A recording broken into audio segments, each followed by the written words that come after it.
Alhamdulillah Rabbil Alamin Bihi nasta'in ala umur dunia wa din. Sallallahu wasallam wa baraka ala Sayyidina Muhammadin wa ala alihi wa sahbihi ajma'in. Alhamdulillah, kita sambung pengajian kita daripada kitab Risalatul Mu'awanah, ataupun disebut juga sebagai kitab petunjuk tarikat ke jalan akhirat. Sambung kita pada muka surat 20. Sebelum ini dah disebutkan ataupun dah diingatkan berkaitan dengan niat. Berkaitan dengan niat. Dan apa yang mengukuhkan niat. Dan apa yang patut diniatkan. Baik. Hari ini kita cerita fasal perihal muraqabah. Muraqabah itu apa dia? Muraqabah itu dalam bahasa maknanya adalah muraqabah menyedari bahawasanya diri kita sentiasa diawasi. Muraqabah menyedari bahawasanya diri kita sentiasa diperhatikan. Sentiasa diperhatikan dan sentiasa dipandang. Sentiasa dicatat, sentiasa diambil kira, sentiasa dalam rekod. Itu muraqabah. Muraqabah dalam erti tasawufnya disebut sebagai muraqabatan lillah. Muraqabah kepada Allah Ta'ala. Yakni apa? Menyedari bahawasanya diri kita sentiasa di bawah pandangan Allah Ta'ala. Sentiasa diawasi oleh Allah Ta'ala. Sentiasa diperhatikan oleh Allah Subhanahu Wa Ta'ala. Itu muraqabah lillah. Muraqabah ini kita merasa bahawasanya diri kita dicatat amalan setiap gerak-geri kita oleh Allah Subhanahu Wa Ta'ala melalui malaikat di kiri dan kanan. Itu muraqabah. Jagalah diri ketika berhadapan dengan Allah. Wahai saudaraku, hendaklah anda menjaga diri di hadapan Allah Ta'ala dalam segala gerak-gerimu dan diammu. Bukan hanya bergerak, bahkan diam sekali. Dalam perhatianmu dan pemandanganmu. Gerak-geri dan diam kena jaga.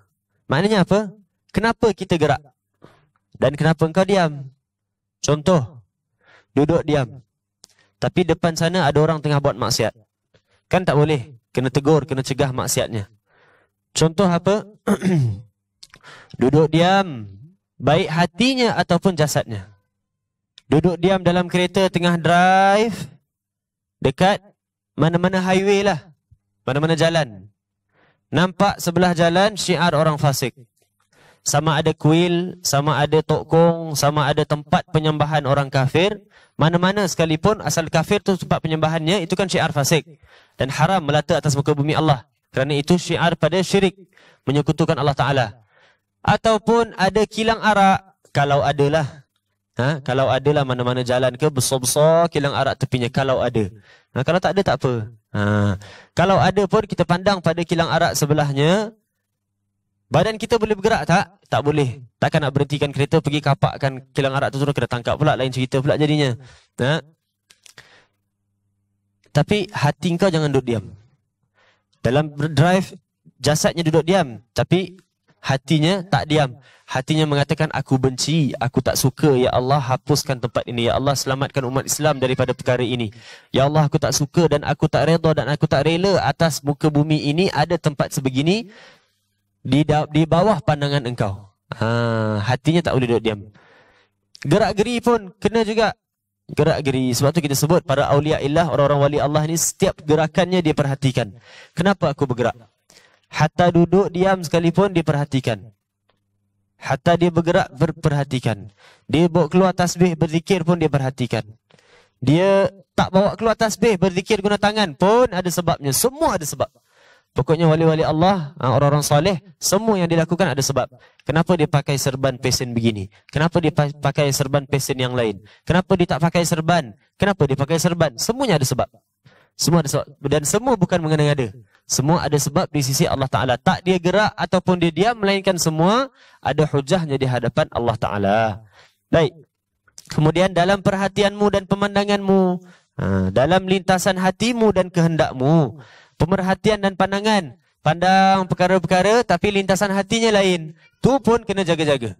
Itu pun kena jaga-jaga. Kerana pergerakan zahir dan pergerakan batin kita semuanya adalah sama di sisi Allah Ta'ala. Allah pandang pada yang batin seperti mana Allah pandang pada zahir. Tak ada, kitanya batin susah nak nampak ataupun tak boleh nampak, tapi zahir boleh nampak. Beza dengan Allah Ta'ala. Allah Ta'ala kedua-duanya adalah sama baginya. Sangat nyata bagi Allah Ta'ala. Bahkan terhadap semua hal dan keadaanmu, dan sentiasalah ingat bahawa Allah itu ada dekat denganmu. Ketahuilah bahawa Dia sedang memperhatikanmu dan tahu segala sesuatu mengenai dirimu. Tiada sesuatu pun yang tersembunyi dari pengetahuannya. Nah, Dia merhati, Dia tahu, Dia sedar, Dia rekod, Dia juga akan balas, Dia juga akan soal. Dan engkau akan hadap kepada Dia juga nanti. Dan Dia juga yang boleh maafkan, dan Dia juga boleh hapuskan, dan Dia juga boleh ubahkan menjadi perkara yang baik. Dia juga yang memberikan pahala. Semuanya Dia. Semuanya Allah Subhanahu Wa Taala. Subhanallah. Kadang bila kita baca bab muraqabah ni, kita rasa macam maknanya kena sedar bahawasanya kita dalam pengawasan Allah Taala dalam setiap masa. Betul tak? Setiap masa. Setiap masa. Habis macam mustahil je. Mustahil sebab maksiat. Bukan mustahil sebab memang mustahil. Bukan. Mustahil sebab maksiat kita. Dan yang waktu-waktu yang kita tak sedar bahawasanya Allah memerhatikan kita adalah waktu-waktu yang wajib kita taubat pada Allah Ta'ala. Kena hati-hati kalau banyak waktu kita dalam keadaan kita tak sedar Allah sedang memerhati. Buat pilihan nak beli apa ataupun tak nak beli. Semuanya buat dalam keadaan aku yang memerhatikan barang ni. Aku yang memerhatikan harga ni. Aku yang memerhatikan duit aku cukup ke tak. Tak pernah ingat pun Allah yang memerhati segala-galanya. Tu Dia punya, ini Dia punya, aku pun Dia punya. Semua Allah yang merhatikan. Kena hati-hati. Kalau waktu yang kita tak sedar, Allah memerhati kita lebih banyak daripada waktu yang kita sedar, bererti waktu yang Allah lupakan kita lebih banyak daripada waktu yang Allah ingat pada kita. Allah ingat pada kita, maka boleh kita ingat pada Allah Ta'ala. Tak boleh ingat pada Allah Ta'ala bermakna Allah tak ingat pada kita. Dan kalau atas dunia lagi, banyak Allah tak ingat berbanding Allah ingat, akhirat apatah lagi. Akhirat apatah lagi. Kan orang mengadu, ya Allah, kenapa hari ni aku tak ada pandangan, kenapa hari ni aku buta? Allah kata, ya memang kau buta. Aku tak peduli pasal engkau punya pemandangan seperti mana engkau tak peduli pasal aku waktu atas muka bumi. Oh, dalam keadaan buta, kena berarak daripada barzakh pergi kepada mahsyar, terlanggar sana, kena pijak sana, pecah sana, patah sana, sihat balik, bangun balik, jatuh lagi, cedera lagi, bangun balik. Subhanallah. Allah lupakan orang-orang yang melupakan Allah Ta'ala. Sebab tu kena banyak ingat pada Allah Ta'ala. Dalam setiap perkara kita buat. Dalam setiap perkara kita buat. Orang tanya, bang, nak tanya sikitlah soalan. Bang ni siapa yang panggil kita bang? Yang panggil kita bang siapa? Adik. Betul. Asal cakap bang aja isteri. Yang panggil kita bang boleh isteri, boleh adik, boleh siapa-siapa lah. Bang, nak tanya soalan lah. Bang, itu isteri lah. Apa salah adik aku panggil aku macam tu? Bang, nak tanya soalan? Nak tanya soalan? Apa soalan dia? Soalan dia contoh ditanya. Nak tanya soalan. Hari ni ada dekat tempat kerja tu hari, ada orang dia cakap pasal dia punya suami ada buat benda gini-gini. Apa hukumnya? Si suami ni pula baru belajar sabilal, kan fiqah, kan? Belum masuk bab munakahat pun. Masih ibadat itu pun muka surat 10, kan? Tapi dah rasa dia faqih. Dia cerita pasal suami dia buat apa? Dia buat gini. Baik, kita buka kitab, kita rujuk, kita tengok. Sebelum kau jawab, fikir. Yang tanya hamba Allah. Menceritakan tentang hamba Allah. Menanya kepada hamba Allah. Diperhatikan oleh Allah. Maka, kena sedar bahawasanya kita diperhatikan oleh Allah. Sebelum kita jawab lagi, sepatutnya yang menjadi kita punya pemikiran, Allah memerhati. Kalau kita sedar bahawasanya Allah perhati, awal mula kita belum jawab soalan tu, kita akan cakap apa? Kenapa kawan engkau tu cerita pasal suami dia dekat engkau? Dah jadi isteri yang membukakan keaiban suami. Dianya tak patut cerita dan kau tak payah fikir pasal rumah tangga dia orang. Biarkan aja. Kan sepatutnya begitu. Jangan orang tanya, jawab. Orang tanya, jawab. Orang minta pandangan, jawab. Orang minta tu bagi. Kena fikir, kena fikir. Sebelum bercakap, kena fikir Allah memerhati. Sebelum orang minta pendapat, apa pendapat ustaz tentang perkara gini. Sebelum bagi pendapat, kena fikir. Orang minta buat sesuatu, YB, minta buat gini, apa sepatutnya kita buat dalam keadaan begini. Sebelum keluarkan apa arahan untuk keadaan semasa, engkau takwa kepada Allah. Ingat bahawasanya Allah memerhati. Allah memerhati. Subhanallah. Dalam setiap perkara. Dalam setiap perkara. Hatta kita tengah atas bot dengan ahli keluarga, tengah snorkeling. Nak ketawa, nak duduk diam, nak layan anak, nak terjun masuk, nak snorkel, nak tengok ikan. Ingat, Allah sedang memerhati. Allah sedang memerhati dalam setiap keadaan. Dalam setiap keadaan, kena ingat Allah sedang memerhati. Dan muraqabah ini, kita pandang macam susah, betul? Seakan sentiasa. Dan muraqabah ini kalau kau pandang susah, dia awal baru muka surat 20. Kitab ni ada berapa muka surat? Lebih kurang 200 lebih muka surat. Ada lagi 200 lebih muka surat. Ada lagi 200 muka surat untuk kita settle perjalanan petunjuk tarikat jalan akhirat. Baru muka surat 20 disebut pasal muraqabah. Bermakna muraqabah tu sangat penting. Sebab apa? Nabi menyebut taklah orang beriman itu berzina, melainkan waktu dia berzina, iman dia tak ada. Bermakna apa? Dia tak boleh buat maksiat, melainkan dia lupa bahawasanya Allah mengawasi dia. Erti kata lain apa? Bila engkau lupa bahawasanya Allah mengawasi engkau, waktu tu engkau tak beriman. Kenapa? Allah kan sifatnya basir, sami', kan? Maha melihat, maha mendengar. Engkau lupa sifat tu, seolah-olah engkau dah lupa yang Allah wujud. Seolah-olah engkau lupa bahawasanya Allah wujud. Kan dicabut imannya. Subhanallah, kalau kita tengok berapa jam, berapa lama, berapa tahun yang kita dah lupa Allah wujud. Macam mana kita nak claim aku ni orang beriman? Macam mana nak claim kita ni orang baik? Macam mana nak pandang orang lain lagi hina daripada kita? Macam mana nak pandang orang ahli maksiat yang konon-konon ahli maksiat, bertatu sini, minum togok arak apa semua, macam mana nak pandang dia hina? Aku sendiri beriman ke belum tentu tau. Beriman ke belum pun belum tentu lagi. Belum tentu. Baik. Lihat firman-Nya ini, wa ma ya'zubu 'an rabbika min mithqali dzarratin fil ardi wala fis sama'. Tiada suatu pun yang terlindung dari pengetahuan Tuhanmu, biar sebesar debu sekalipun, baik di bumi maupun di langit. Semua Allah tahu. Semua Allah mengetahui. Firman-Nya pula, wa in tajhar bil qauli fa innahu ya'lamu sirra wa akhfa. Jika engkau melaungkan dengan perkataan, maka sesungguhnya dia itu mengetahui yang rahsia dan yang tersembunyi. Engkau melaungkan dengan perkataan, Allah tahu yang kau laungkan dan yang kau tak laungkan. Allah Maha mengetahui. Dan ingatlah bahawasanya dia selalu berada bersama anda di mana saja anda berada, dengan ilmunya yang meliputi dan kudratnya yang tiada bertepi.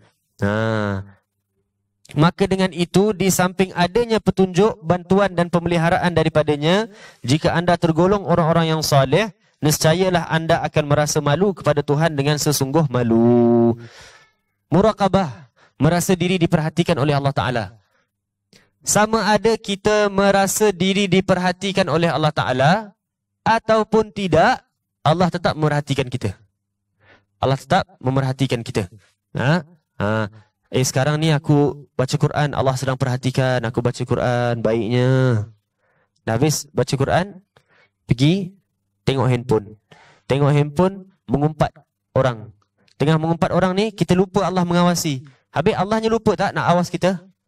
Allah tak lupa. Allah tetap mengawasi kita. Sama ada kita sedar ataupun tidak, suka ataupun tidak, Allah tetap mengawasi kita. Allah tetap mengawasi kita. Sebab tu, kita kalau buat taat dalam keadaan kita mengetahui Allah mengawasi kita.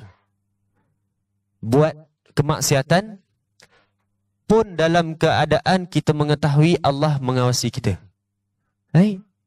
Buat taat kita tahu. Betul? Buat taat dalam keadaan kita tahu Allah mengawasi kita. Kalau buat taat dalam keadaan kita tak sedar Allah mengawasi kita, jadilah solat engkau solat nak berlagu-lagu, jadilah solat engkau solat nak masyhur, jadilah solat engkau solat nak orang pandang, jadilah solat engkau nak memuaskan nafsu sendiri sebab tak sedar yang Allah mengawasi. Betul? Itu ketaatan. Kemaksiatan pun, buat kemaksiatan, kalau nak buat maksiat boleh. Buat dalam keadaan kita sedar Allah mengawasi kita. Kalau kita sedar Allah mengawasi kita, boleh tak kita buat maksiat? Tak boleh. Bermakna apa? Nak buat maksiat pun dalam keadaan tahulah Allah mengawasi engkau. Bila kau tahu Allah mengawasi, kau tak boleh buat maksiat. Dan kalau dah tak tahan sangat sekalipun, nak sangat buat maksiat. Tengok dekat tengah jalan tu ada duit RM200. Nak sangat aku curi. Tangan ni dah ketar-ketar dah, aku tak boleh ni, aku nak curi ni. Tapi Allah mengawasi. Tapi aku dah tak tahan sangat ni. Kena tahan. Curi ni haram. Aku dah tak tahan. Dia ambil, dia curi. Kalau dah tak tahan macam mana sekalipun, tapi dia buat tetap dalam keadaan dia tahu Allah mengawasi dia, dia ambil aja, terus lepas tu dia taubat tak? Terus dia taubat dan terus dia akan pulang balik. Hatta orang berzina sekalipun, hatta orang bunuh 99 orang sekalipun, betul tak? Dibunuh 99 orang, adalah angka-angka yang hujung tu dia bunuh dalam keadaan dia sedar Allah mengawasi dia kan? Ataupun semua 99 pun dia sedar Allah mengawasi dia, cuma dia tak tahan. Aku ni asal orang salah faham je dengan aku bunuh. Dah tak tahan sangat, bunuh. Tak tahan, bunuh. Tapi dia sedar tak Allah mengawasi dia? Sedar. Bila kau sedar Allah mengawasi engkau, hatinya tak terputus dengan Allah. Kelakuannya dah jauh putus, tapi hatinya paling-paling kurang pun, orang yang tenggelam dekat laut, dibalingkan pada dia pelampung. Pelampung tu kan ada tali, ikat dengan kapal. Baling pelampung, pelampungnya dia tak boleh nak ambil, pelampung tak boleh nak ambil. Nak ambil pelampung, pelampung terlepas. Dia paut pada tali. Masih selamat tak? Masih selamat. Walau tak seselamat pelampung sekalipun, tapi tali pun jadilah. Jangan semuanya terlepas daripada menyedari Allah mengawasi kita. Jangan. Kena ada connection dengan Allah Ta'ala. Paling kurang hatinya jangan lost connect. Ini bukan bermakna kita galakkan orang buat maksiat. Nak buat maksiat, tengok handphone, buka TV, Allah mengawasi aku. Bismillah. Ting, buat maksiat. Bukan begitu. Maknanya betul-betul menyedari Allah mengawasi, maka engkau takkan tergamak buat maksiat. Tapi kalau dah tak tahan sangat, buat dalam keadaan, orang itu akan terbuat dalam keadaan dia menyedari Allah mengawasi dia. Kalau dah begitu, setelah dia buat sahaja dia akan taubat. Setelah buat dia akan taubat. Dan kemudian dia tak akan buat lagi. Tak akan buat lagi. Tak akan buat lagi. Baik. Amalkan tabiat suka mengawas diri. Amalkan tabiat suka mengawas diri. Subhanallah. Mengawas diri ni, kontrol. Tengok apa yang kau buat. Kenapa engkau buat? Kenapa engkau tak buat? Semua tu mengawas diri. Mengawas. Jangan asal duduk sembrono aja. Duduknya gini ke, duduknya gitu ke, cakap pasal ni ke, cakap pasal itu ke, ketawanya begitu ke, ketawa begini ke, melawaknya dengan itu ke, melawak dengan ini ke, dengan siapa dia bercakap, semua dia tak kisah, semua langgar aja. Gitu tak boleh. Tak boleh. Apa benda yang langgar aja semua? Siapa tahu.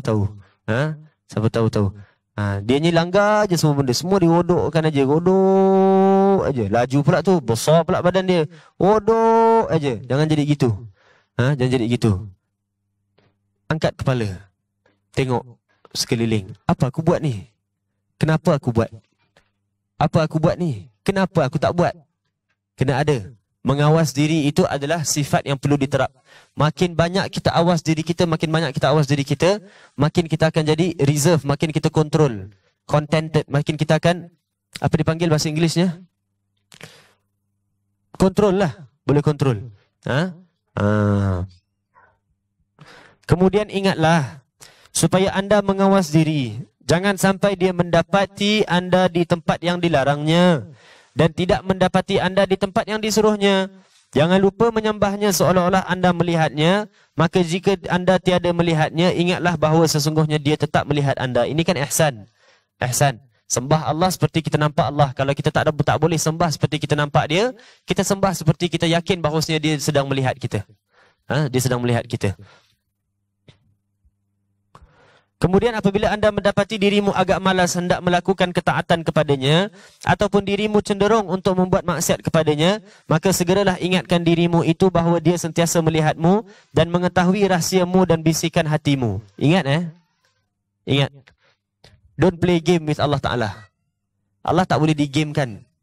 Engkau yang game sekalipun, dia yang cipta engkau punya game. Jangan try game Allah Ta'ala. Kan kita sekarang kan, dia game aku. Kan? Dia game aku. Dia ingat aku tak tahu dia punya game. Tunggu hari lain aku game dia balik. Don't game Allah Ta'ala.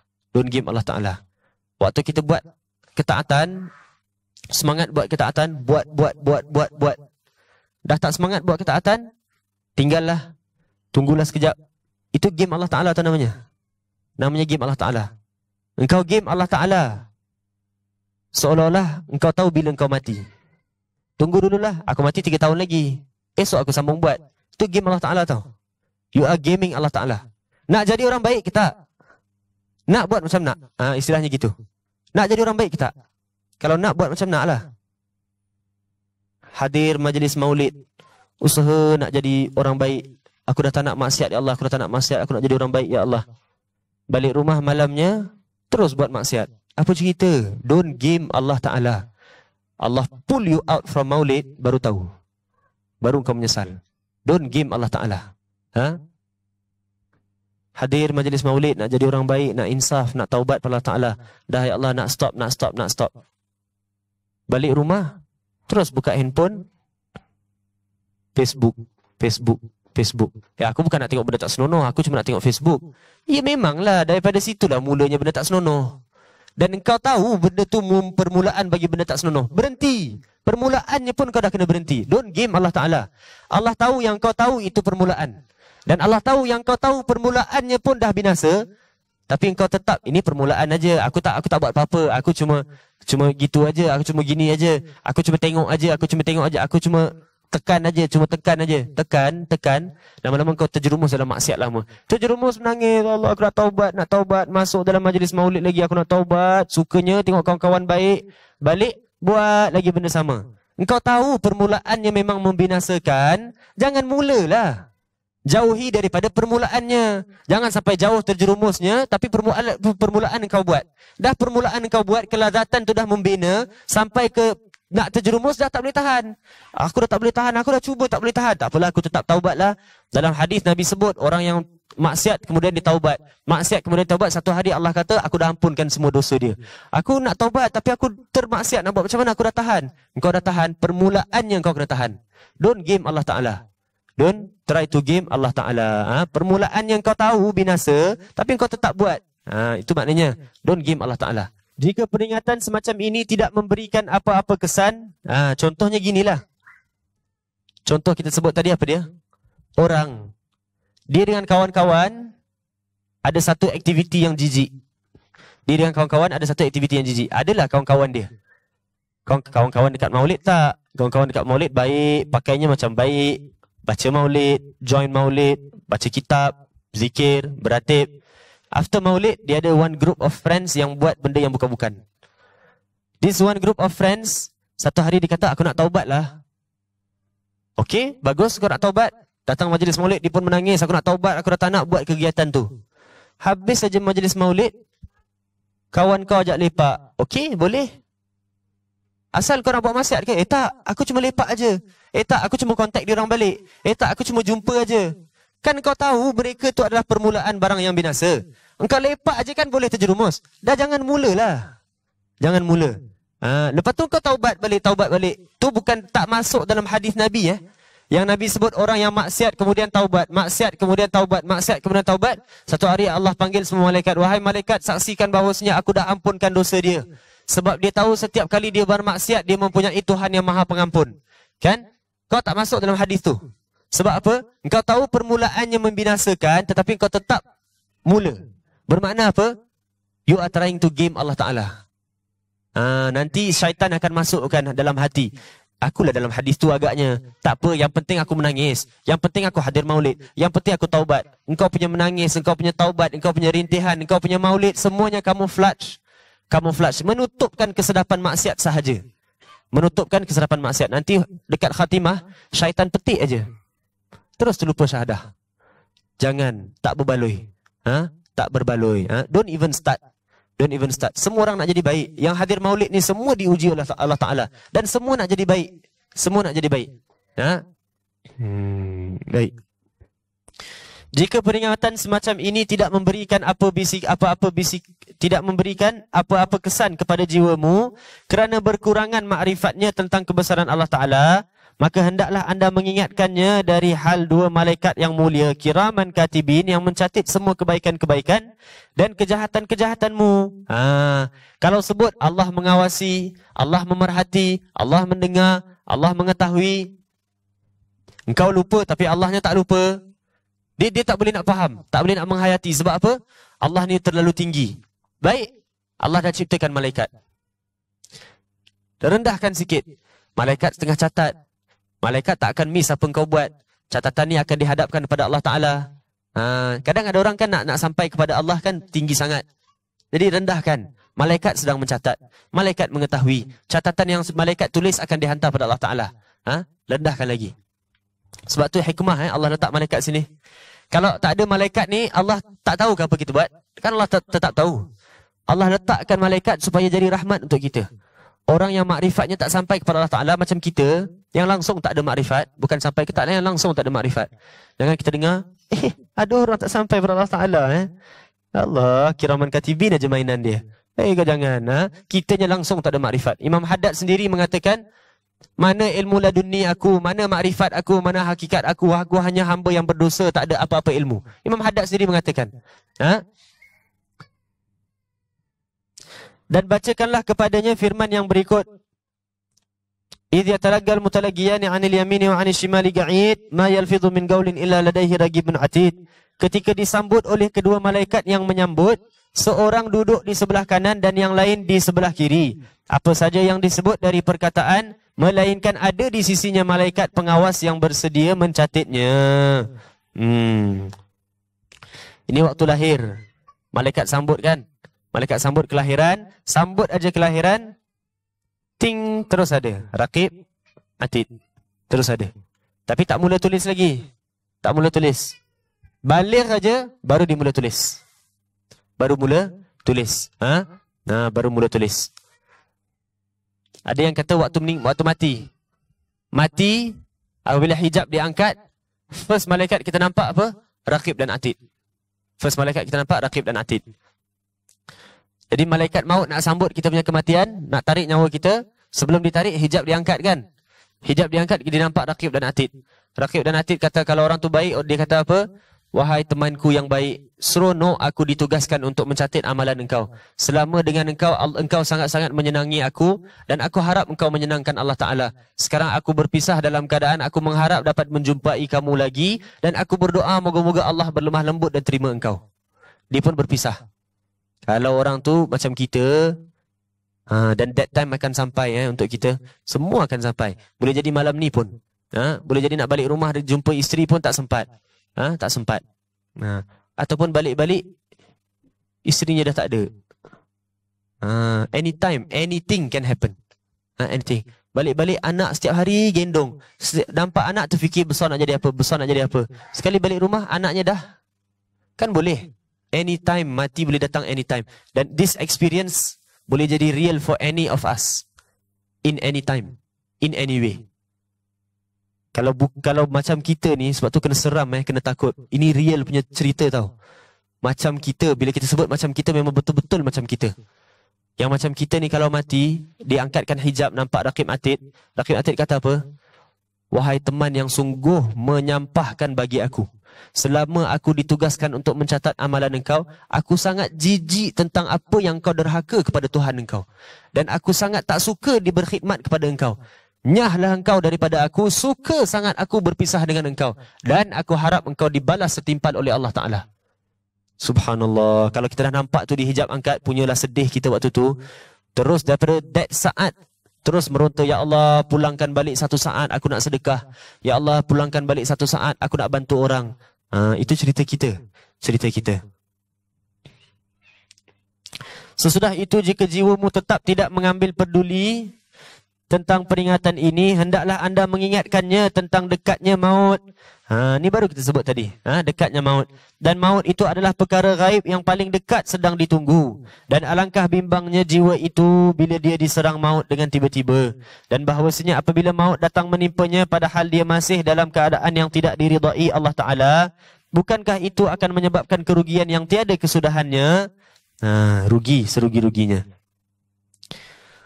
Ingat akan mati. Antara perkara yang mengingat akan mati apa dia? Ziarah kubur. Kan Nabi sebut ziarah kubur. Lagi zikir-zikir. Kan kita baca ratib haddad disebut ya dzal jalali wal ikram. Betul?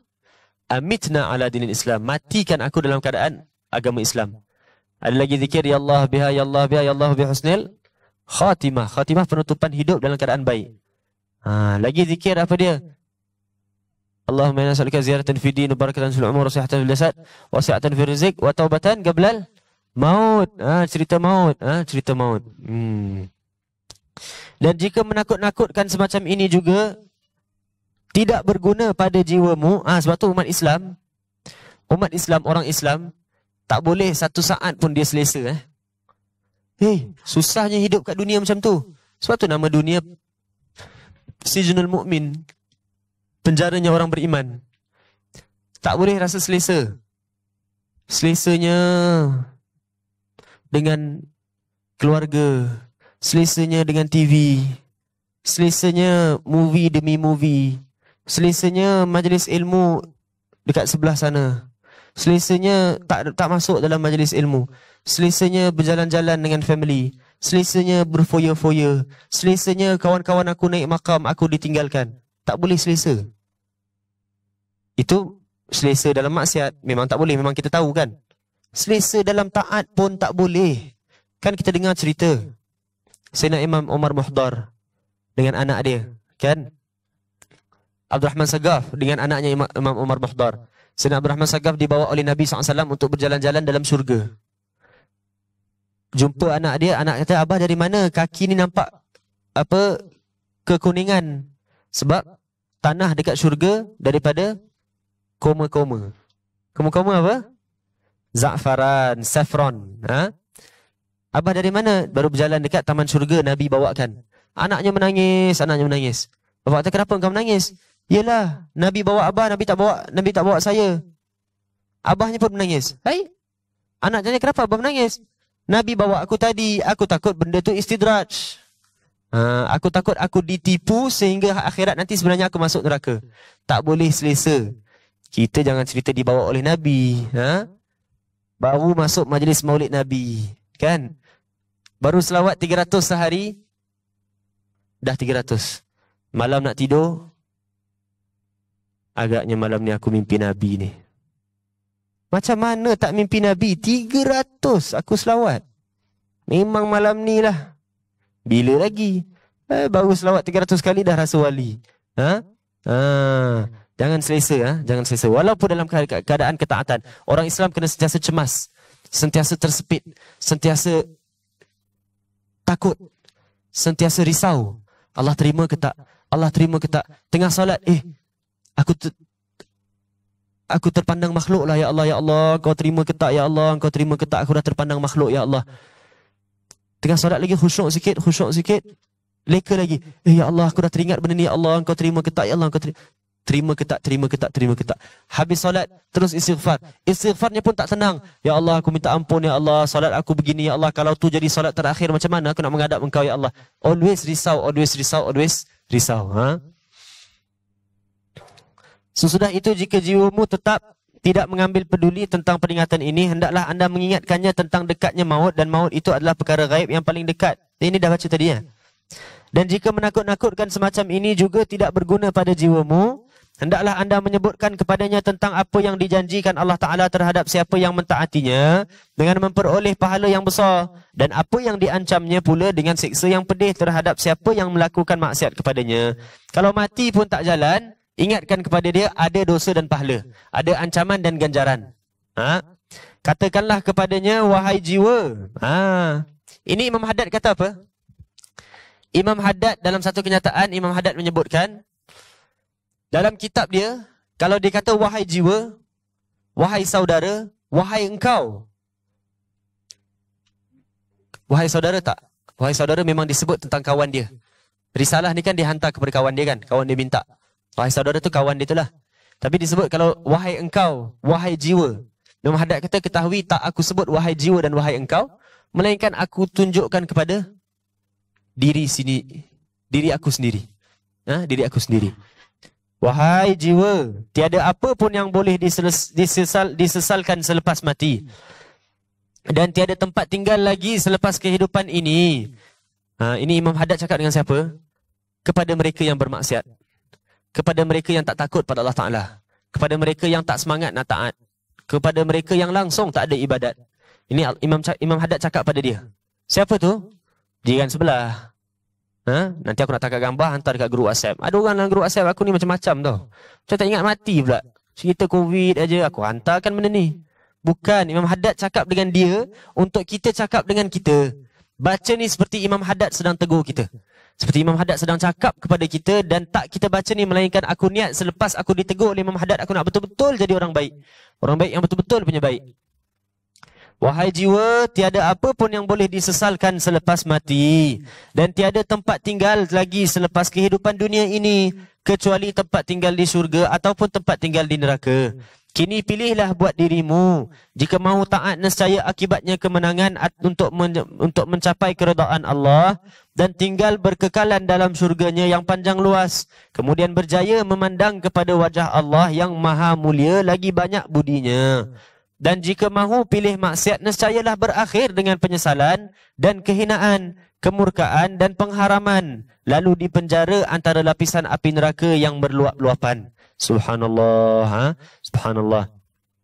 Obatilah dirimu itu dengan peringatan-peringatan serupa ini ketika ternyata kelesuannya untuk membuat ketaatan dan kecondongannya untuk melakukan kemaksiatan. Kerana sesungguhnya ini termasuk obat-obat yang bermanfaat bagi menyembuhkan penyakit-penyakit hati. Baik. Ini pesanan daripada Imam Haddad. Subhanallah. Tinggal dia nak tulis dekat bawah tu. Pesanan ikhlas untuk akhyar daripada Imam Haddad. Macam dia nak tulis saja. Memang patut pun ditulis. Memang patut ditulis. Memang untuk kita pesanannya. Wallahu a'lam. Kitab Imam Haddad ni beginilah. Kalau kita baca kitab Imam Haddad, seolah-olah Imam Haddadnya bercakap dengan kita. Seolah Imam Haddad ni berpesan dengan kita. Berkat Imam Haddad, berkat dengan kitabnya, berkat dengan silsilah guru-guru kita yang menyampaikan kita kitab Imam Haddad ini, berkat dengan alim ulama, berkat dengan niat orang-orang yang hadir dalam majlis ini, berkat dengan burdah syarifah. Kita mohon moga-moga aminkan hajat penting ni. Kita mohon dengan berkat ni semua, moga-moga pengantin baru kita dirahmati oleh Allah Ta'ala. Moga-moga pengantin baru kita perkahwinannya menghasilkan zuriat-zuriat yang salih, salihah, menghasilkan keturunan-keturunan yang membanggakan Nabi SAW. Rumahnya menghasilkan nur asrar daripada Nabi SAW. Dan taklah mereka berkahwin, melainkan perkahwinan mereka mengikatkan lagi mereka kepada guru-guru mereka dan orang-orang salih, wali-wali Allah. Dan kita mohon dengan berkat Ratib Haddad, dengan berkat majlis Imam Haddad, berkat kitab Imam Haddad, berkat burdah ini, berkat para alim ulama yang hadir, berkat niat kawan-kawan yang hadir, moga-moga Allah sembuhkan penyakit zahir batin kita. Moga-moga semua umat Islam dilindungi oleh Allah Ta'ala, dan moga-moga semua yang mempunyai hajat diterima hajatnya oleh Allah Ta'ala. Moga-moga mereka yang dalam keadaan kesusahan, kesepian, kesepitan dilonggarkan oleh Allah Ta'ala, dilembutkan oleh Allah Ta'ala, dipermudahkan urusan mereka oleh Allah Ta'ala. Wallahu a'lam. Tak nak kita doa banyak-banyak sebab kita nakkan doa daripada Syekh Ahmad.